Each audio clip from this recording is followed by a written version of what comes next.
일반적으로 사람들은 남에게 신세지기를 싫어하는 자존심 강한 사람들도 아주 높은 지위에 있는 사람이나 또는 유명한 사람 또 능력 있는 사람에게 도움을 받는 것을 자랑스럽게 여깁니다. 왜 그런가? 내 병행이 좋다. 내가 알고 있는 사람이 이렇게 많다. 뭐 그러한 자부심을 갖기 때문이죠. 이러한 일들은 세상 사람뿐만 아니라 믿음의 사람들도 마찬가지입니다. 믿음의 사람들도 다른 세상에 유력한 사람, 높은 지위를 가진 사람, 유명한 사람, 능력 있는 사람과 함께 한다거나 그들의 도움을 받는다거나 그렇게 되면은 굉장히 자랑스럽게 생각합니다. 그런데 이상하게도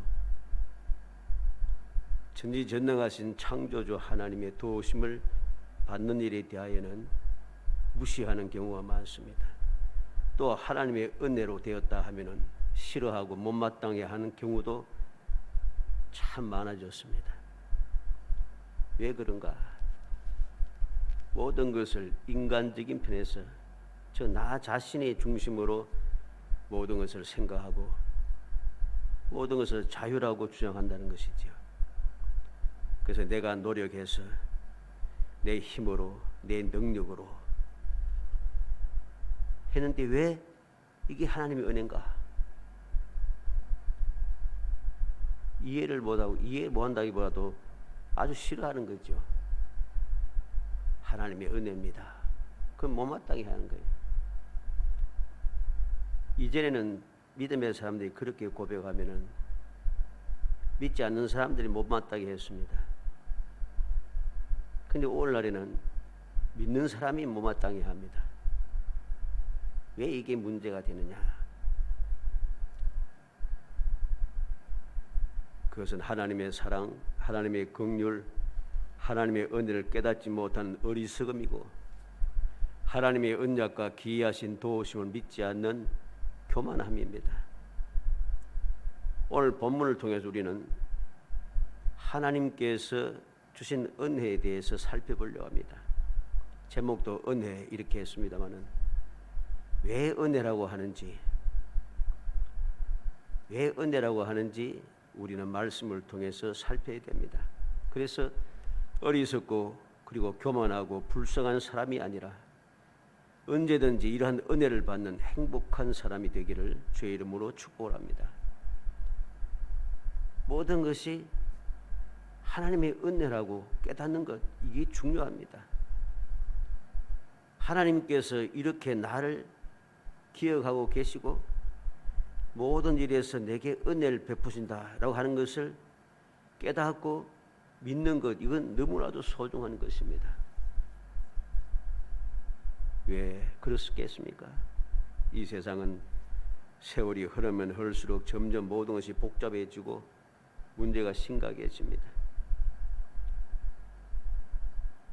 모든 것들이 내가 원하는 대로 또 도움을 받고자 해도 안 되는 경우들이 많습니다. 그러다 보니까 많은 사람들이 서로 힘을 합치기 시작하죠. 아예 우리가 하자 해가지고서는 힘을 모어서 처음에는 좋은 생각을 가지고 했지만은 세월이 지나면 지날수록 좋지 못한 악한 생각을 가지고 모든 것을 내게 유익하기만 하기 위해서 다른 사람은 어떻게 하든지 상관없습니다. 다른 사람이 어떻게 되든 상관없고 나와 상관이 없는 다른 부류의 사람들은 해를 보든지 뭐든지 상관없고 내가 살고 있는 이 나라가 망하든 말든 상관이 없습니다. 나만 좋으면 된다는 거죠. 이러한 일들이 가득 차지고 이러한 것들이 교회 안에도 들어오게 되니까 결국은 하나님의 은혜인 것을 모른다는 것입니다. 그래서 결국은 그러한 악한 마음들이 점점 자라고 우리의 생각을, 우리의 마음을 우리의 믿음을 자꾸만 변질시켜 갑니다. 변질시켜서 결국은 은혜인데도 은혜를 모르고 살아가니까 어떻게 되겠어요? 배은망덕해지죠. 은혜를 모르면 배은망덕해지게 돼 있어요. 그래서 결국은 배은망덕의 결과는 무엇입니까? 배은망덕에서 내가 이제 힘이 있으니까 잘 되지 싶어도 세상은 그렇게 쉽지가 않습니다. 배은망덕의 결과는 멸망입니다. 이건 인류의 역사가 그대로 증언해주는 역사의 모습이죠. 그런데 사람들 어리석어서 그걸 전혀 이해하지 못합니다. 착각을 잘한다는 것이죠. 오늘 말씀을 통해서 왜 하나님의 은혜인가 하는 것을 말씀 그대로 살펴보아서 그 하나님의 은혜를 세상 사람들 주는 우연이다, 재수가 좋았다, 뭐 그러한 헛된 망상에 빠져서 배은망덕한 사람이 아니라 모든 것이 하나님의 은혜임을 믿고 하나님 앞에 감사하며 지남으로써 아주 사소한 것일지라도 하나님의 은혜임을 믿고 감사하여 하나님의 더욱 넘치는 은혜, 가면 갈수록 더 확실하고 더욱더 분명한 좋은 은혜를 끊임없이 누리는 정말 행복한 성도이 되기를 주의 이름으로 축복을 합니다. 먼저 왜 하나님의 은혜인가? 모든 과정이 하나님의 은혜라는 것입니다. 1절 말씀부터 7절까지 쭉 보면은 자세히 나타납니다. 1절에 보면 나오미의 남편 엘리멜렉의 친족으로 유력한 자가 있으니 그의 이름은 보아스더라 그랬습니다. 나오미의 남편 엘리멜렉의 친족 중에 유력한 자가 있다고 했습니다. 그가 누구냐? 보아스라는 거죠. 친족이라고 하는 말은 기업을 물을 의무를 가진 가까운 혈족을 말하는 겁니다. 그리고 유력한 자라는 이 말은 재물이 많을 뿐 아니라 강력한 영향력을 가진 존경받는 사람이라는 말입니다. 놀랍지 않습니까? 지금 나오미는 모든 것을 다 잃어버리고 남편도 죽고 아들들도 죽고 그 다음에는 후손이 없습니다. 자기 혼자 남았습니다. 거기에다가 모압 여인인 며느리 룻 한 사람만 남았습니다. 단 두 사람, 연약한 여인 둘이서 남아있다는 거죠. 그런데 여기에서 1절에 말하는 이 말씀의 의미를 기억해야 됩니다. 엘리멜렉의 친족으로 유력한 자가 있으니 그 이름은 보아스더라. 왜 이 말씀이 기록되었는가 하는 것을 알아야 됩니다. 이제부터 하나님의 은혜가 이렇게 시작이 된다는 것을 우리에게 보여주는 말씀이죠. 사람들은 뭐 당연하지 뭐. 엘리멜렉이 베들레헴 사람이니까 베들레헴에 살던 사람이니까 그 친족들도 베들레헴에 있을 것이고 베들레헴에는 다 유력한 사람들 같은 친족들이 있으니까 그 중에 유력한 사람도 있겠지. 당연하겠다 생각합니다. 근데 그게 아니라는 소리입니다. 왜 그것이 아니라 할 수 있느냐?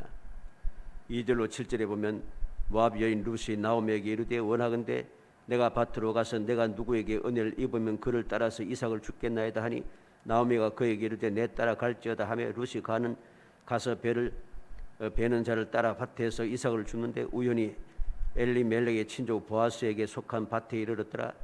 마침 보아스가 베들레헴에서 도와서는 베는 자들에게 이르되 여호와께서 너희와 함께 하시기를 원하노라 하니 그들이 대답하되 여호와께서 당신에게 복 주시기를 원하나이다 한지라. 보아스가 베는 자들 그늘인 사원에게 이르되 이는 누구냐 누구의 소녀냐 하니 베는 자를 그늘인 사원이 대답하여 이르되 이는 나오미와 함께 모압 지방에서 돌아온 모압 소녀인데 그의 말이 나로 베는 자를 따라 단 사이에서 이삭을 죽게 하소서 하였고 아침부터 와서는 잠시 집에서 쉰 후에 지금까지 계속하는 중이니이다. 이제 2절에서 7절 내용까지 말씀을 보면은 모든 과정이 하나님의 은혜인 것을 알게 됩니다. 1절에서 베들레헴에 엘리멜렉의 친족인 유력한 보아스가 있었고 이 모압 여인 룻이 이삭을 주우려고 나갔는데 어떻게 되었습니까? 3절에 보면 3절 중간에 우연히 엘리멜렉의 친족 보아스에게 속한 밭에 이르렀더라 그랬습니다. 이게는 우연이라고 이렇게 번역을 했습니다만은 이 우연이란 말은 사건이 일어났다 그런 의미가 됩니다. 기회가 주어졌다 그럽니다. 어떤 사건이 주어지고 무슨 기회가 주어졌습니까? 엘리멜렉의 친족 보아스의 밭에 이르렀다는 것이죠. 그래서 우연히 하고는 엘리멜렉의 친족 보아스에게 속한 밭에 이르렀더라. 사건이 일어났는데 룻에게 기회가 주어졌는데 엘리멜렉의 친족 보아스의 밭에 이르렀다. 이게 보통 일이라는 것이죠. 하나님께서 룻에게 기회를 주셨고 하나님께서 룻에게 놀라운 기적적인 사건이 일어나게 역사하셨다는 것이죠. 그래서 4절에 보면은 마침 그랬습니다. 마침.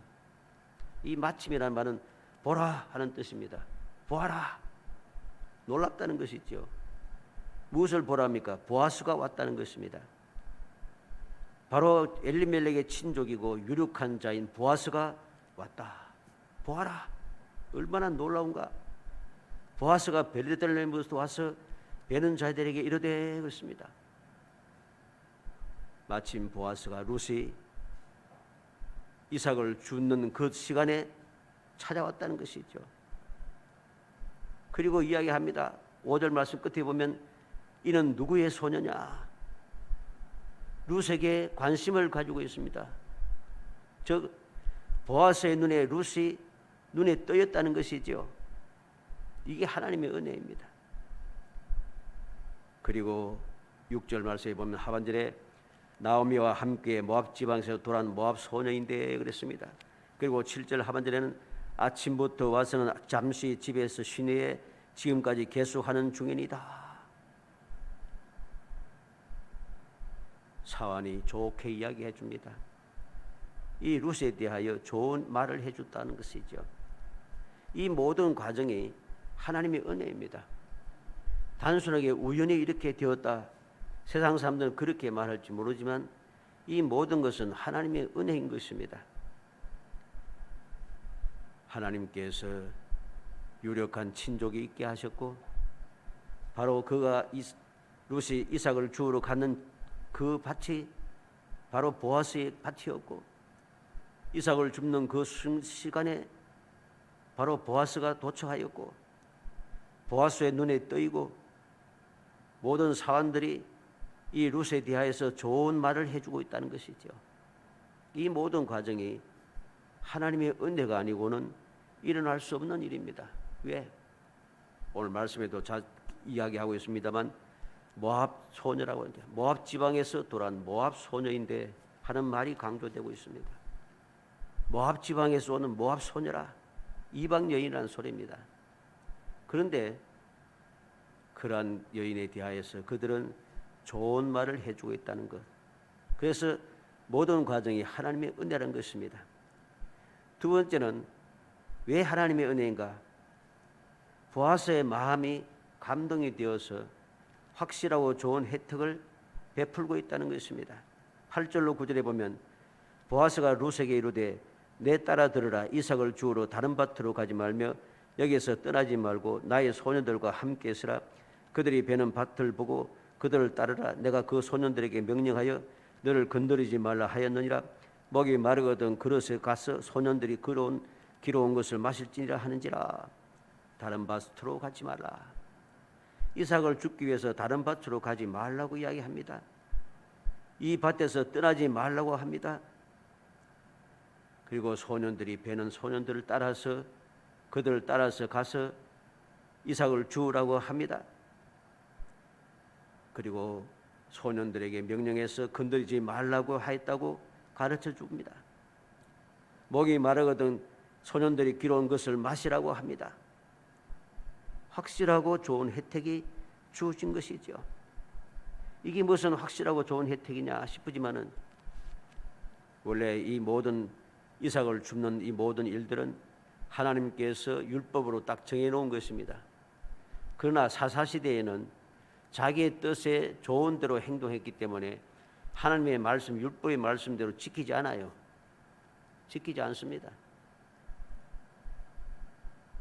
지키지 않아서 문제가 된 것이죠.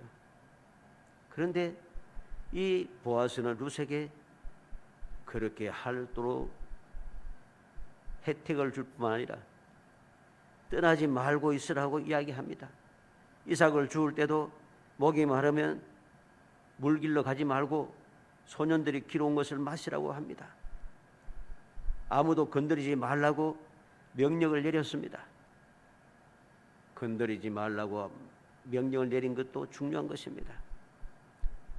연약한 여인들이 그들 보호할 수 있는 사람 남자가 아무도 없습니다.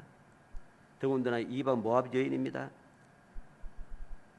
모든 그 사람들이 자기 의견에 좋은 대로 행했던 때 좋은 결과가 나올 수가 없습니다. 절대로. 그런데 보아스가 손대지 말라, 건드리지 말라고 하는 명령을 내려주었다는 것입니다. 이게 왜 중요한가? 10절에 보면 룻이 엎드려 얼굴을 땅에 대고 절하며 그에게 이르되 나는 이방 여인이거늘 당신이 어찌하여 내게 은혜를 베푸시며 나를 돌보시나이까? 이 룻이 이해하지 못할 때 놀랄 정도로 지금 보아스가 해주는 그 혜택이 너무 놀랍다는 것입니다. 그 당시에 일어나지 않았던 일이란 소리죠. 룻이 엎드려 절할 정도로, 감격할 정도로, 왜 내게 은혜를 베풉니까? 나를 돌봅니까? 할 정도로, 놀랄 정도로 은혜가 혜택이 주어졌다는 것이죠. 그러면 왜 이러한 혜택이 주어졌습니까? 11절 12절에 보아스가 그에게 대답하여 이르되 내 남편이 죽은 후로 내가 시어머니에게 행한 모든 것과 내 부모와 고국을 떠나 전에 알지 못하던 백성에로 온 일이 내게 분명히 알려졌느니라. 여호와께서 내가 행한 일에 보답하시기를 원하며 이스라엘의 하나님 여호와께서 그의 날개 아래 보호를 받으러 온 내게 온전한 상 주시기를 원하노라 하는지라 그랬습니다. 들은 좋은 소문을 그는 좋게 여기고 격려하고 축복하는 것을 보게 됩니다. 이야기 들은 모든 그 과정들을 다 알고 있다는 것입니다. 그리고 그 과정을 알고 있을 뿐만 아니라 그것을 귀하게 여기고 있다는 것이죠. 그래서 격려하고 축복하는 것입니다. 이스라엘 하나님께서 여호와께서 내가 행한 일에 보답하시기를 원하겠습니다. 이스라엘 하나님 여호와께서 그의 날개 아래 보호를 받으러 온 내게 온전한 상 주시기를 원하노라 합니다. 진심으로 축복하고 진심으로 격려하고 있다는 것이죠. 이게 왜 좋은 혜택이 되겠습니까? 13절에 룻이 또 이야기합니다. 내 주여 내가 당신께 은혜 입기를 원하나이다. 나는 당신의 하녀 중 하나와도 같지 못하오나 당신이 이 하녀를 위로하시고 마음을 기쁘게 하는 말씀을 하셨나이다. 누가 뭐라고 해도 이 룻은 마음이 위로가 되고 마음이 기뻤다는 것입니다. 아무런 대단한 존재가 아님에도 불구하고 이러한 마음의 위로와 기쁨을 주는 말을 했다는 것, 이게 너무 그는 감사하고 감격한 것입니다. 그래서 이것이 하나님의 은혜인 것입니다. 하나님의 은혜인 것이죠. 그리고 14절 말씀에 보면 식사할 때 보아스가 룻에게 이르되 이리로 와서 떡을 먹으면 내 떡조각을 초에 찍으라 하므로 룻이 곡식 빼는 자 곁에 앉으니 그가 볶은 곡식을 주며 룻이 배불리 먹고 남았더라. 식사를 할 때에도 그에게 먹을 것을 줍니다. 모든 혜택을 다 주고 있습니다. 그리고 그는 배불리 먹고 남았다고 합니다. 아무도 눈치 주질 않습니다. 아무 상관없이 배불리 먹고 남을 정도로 충분하게 주었다는 것이죠.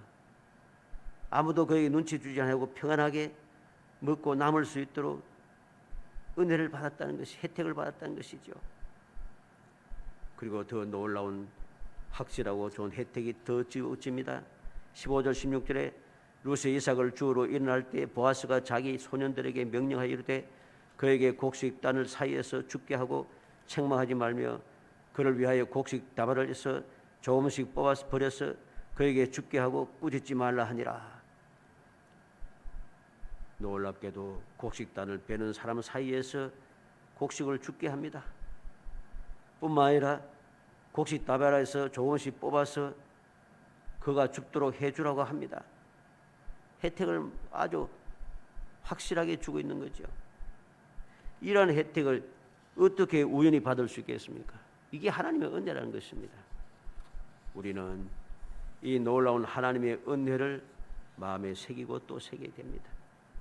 하나님의 은혜를 깨닫고 그 은혜를 마음에 새기지 못하면은, 감사하는 마음이 생기지 않고 감사한 마음이 생기지 아니하면은 배은망덕해질 수밖에 없다는 것입니다. 룻은 모든 것이 하나님의 은혜임을 알았습니다. 그래서 은혜를 받는 그 모든 것에 대해서 그는 감격하고 있다는 것이죠. 하나님께서는 이 보아스가 룻에게 축복한 대로 함께하는 자들, 선을 행하는 자들을 위해서 항상 보호하시고 은혜를 베푸신다는 것, 이 사실 우리는 명심해야 됩니다. 지록기 23장 20절에 내가 사자를 내 앞서 보내어 길에서 너를 보호하여 너로 내가 예배한 곳에 이르게 하리니 그랬습니다.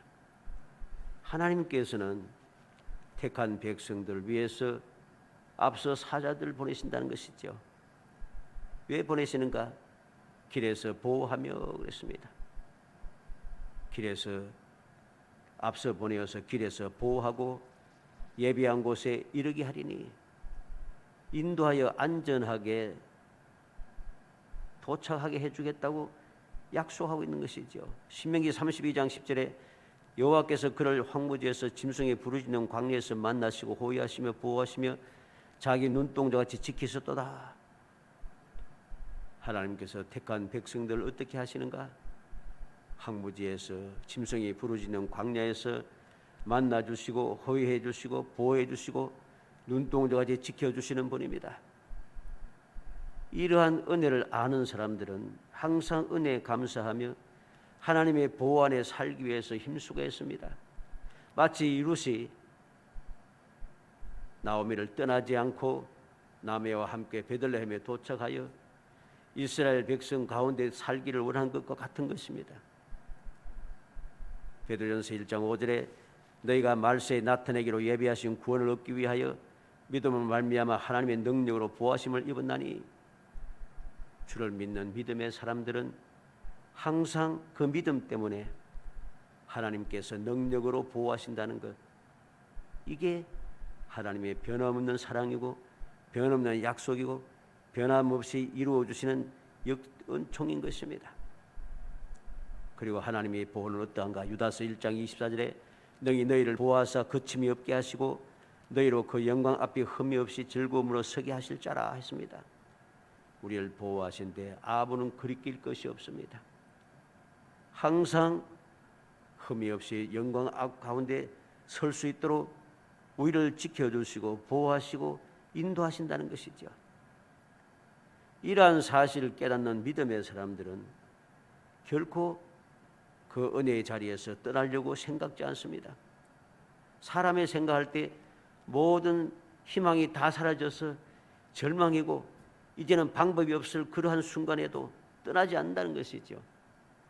물론 룻이 그러한 믿음을 가졌는지 어쩐지는 우리는 알 수는 없습니다만은, 그러나 이 룻이 어찌하든지 나오미를 떠나지 않았다는 것, 아무런 희망이 없음에도 불구하고 나오미를 떠나지 않고 나오미와 함께 베들레헴에 도착했다는 것, 그리고 변함없는 마음을 가지고서 끊임없이 힘쓰고 애썼다는 것, 그 결과로 하나님께서 그를 보아스가 있는 곳으로 인도하시고 보아스를 만나게 하시고 보아스를 통하여서 축복의 말, 격려의 말을 듣게 하고 결국에 가서는 이제 놀라운 축복을 받게 했다는 것입니다.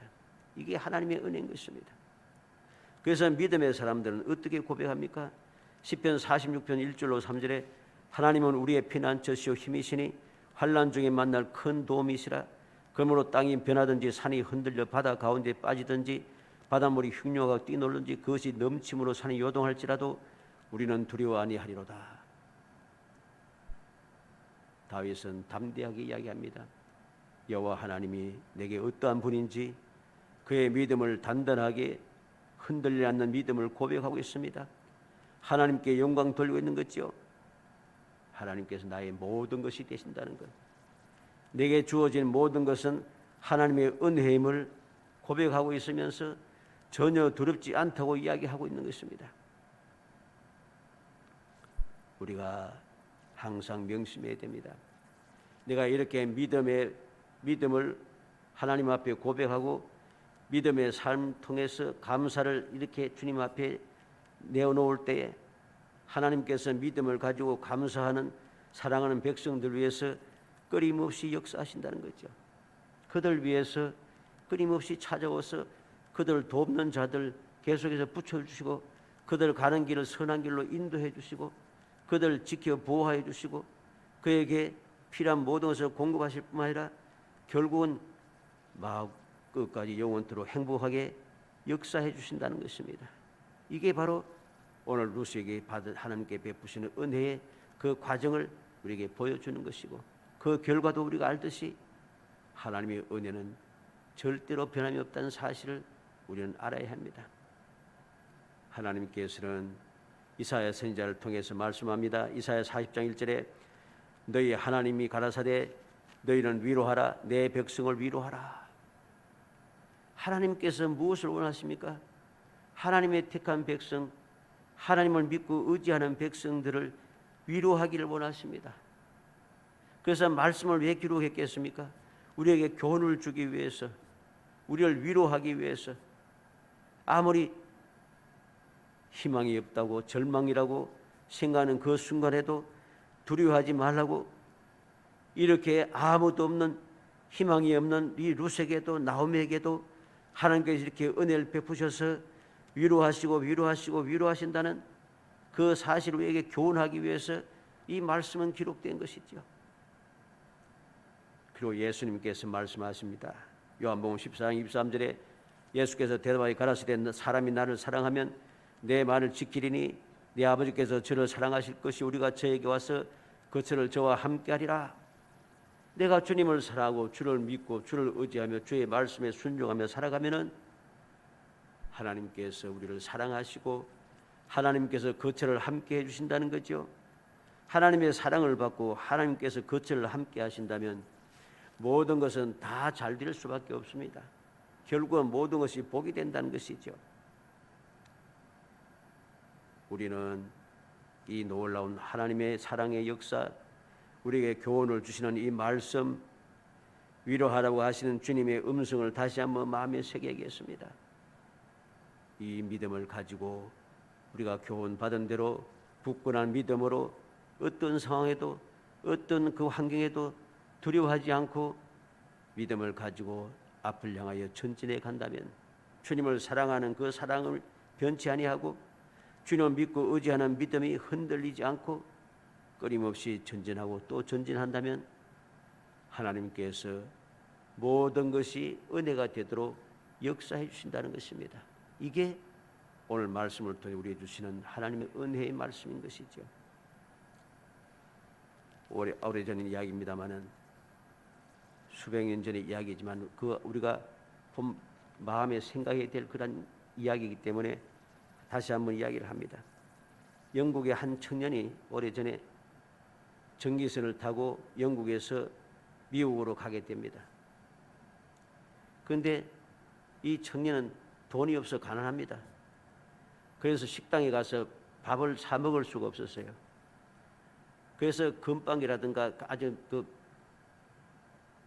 영양가가 없는 것 그런 것을 먹으면서 몇 개월을 배를 타고 미국까지 간다는 거죠. 그러다 하루는 너무 배고파서 너무 견딜 수가 없어서 식당에 가서 막 먹었습니다. 먹고 난 다음에 식당 주인에게 이야기합니다. 돈이 없어서 미안하다. 그랬는데 식당 주인이 의외의 이야기를 합니다. 무슨 말이냐? 당신은 배를 타서 성전표를 끊었을 때 그 성전표에 식사 대금이 다 포함되어 있다. 이 청년은 너무 어리석어가지고서는 식사값을 다 줬는데도 그것을 깨닫지 못하고서 식당에 가서 밥을 못 먹고 굶으면서 왔다는 거죠. 이게 무슨 소리입니까? 어리석다는 거죠. 깨닫지 못한다는 것이죠. 우리는 명심해야 됩니다. 하나님께서 예수 그리스도를 이 땅에 보내시고 예수 그리스도를 믿는 믿음의 사람들로 하여금 죄 사함 받고 하나님의 자녀가 되는 권세를 주신 이 특권이 우리에게 주어졌다는 것, 이것은 하나님의 자녀가 된 권세를 주신 우리에게 우리를 항상 지켜주시고 인도하시고 보호하시고 때를 따라 도우시고 필요를 채워주시고 역사하신다는 것입니다. 그 약속이 주어져 있다는 것이죠.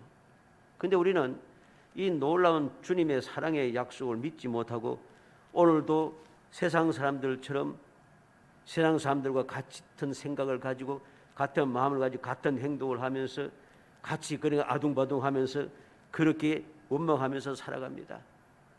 하나님의 은혜를 전혀 깨닫지 못하고 주님께 주신 특권도 누리지도 못하고 세상 사람들과 같이 섞여서 함께 이전 투구를 하고 있으니까 세상 사람들이 뭐라고 했어요? 욕하지. 당연히 욕하지요. 조롱하지 않습니까? 우리는 그런 어리석은 삶을 살아서는 안 됩니다. 내가 예수를 믿어 하나님의 자녀가 된 순간부터 우리에게는 모든 특권이 다 주어져 있습니다. 내가 할 일은 무엇입니까? 믿고 행하는 것입니다. 믿고 주님만 믿고 딱 그 뒤를 따라가는 것이고 주의 말씀을 믿고 순종하는 것이고 주님 명령에 따라서 내게 맡겨진 사명을 충성되이 감당하는 것입니다. 그리하고 나아가기만 하면 나머지는 하나님께서 알아서 해주시는 것이죠. 바울 사도는 에베소서 2장 19절에서 이제부터 너희가 외인도 아니요 손도 아니요 오직 성도들과 동일한 시민이요 하나님의 권속이라 하겠습니다. 예수 믿는 너희는 에베소 교회 성도들은 이제는 외인도 아니고 외부 사람도 아니라는 것이죠. 손도 아니요 손님도 아니라는 것입니다. 그럼 에베소 교회 성도는 누구입니까? 성도들과 동일한 시민이요 성도와 동일한 천국의 시민이라는 것입니다. 하나님의 권속이라 하나님의 자녀라는 것이죠. 우리는 나 자신을 올바르게 인식해야 됩니다.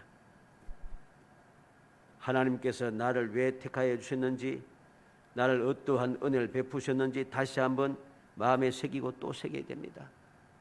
이 믿음을 가지고 우리가 변함없는 믿음을 가지고 주님의 사랑을 확신하면서 주님의 영원 불변한 약속을 조금 더 의심하지 않고 약속을 믿으며 내가 주님을 바라보고 신앙생활을 해나가면은 좌우로 지치지 않고 나아가기만 한다면은 아무리 환경과 상황, 형편과 처지 문제가 되지 않습니다. 오늘 말씀이 나타났는데 룻이 어떻습니까? 아무런 힘도 없습니다.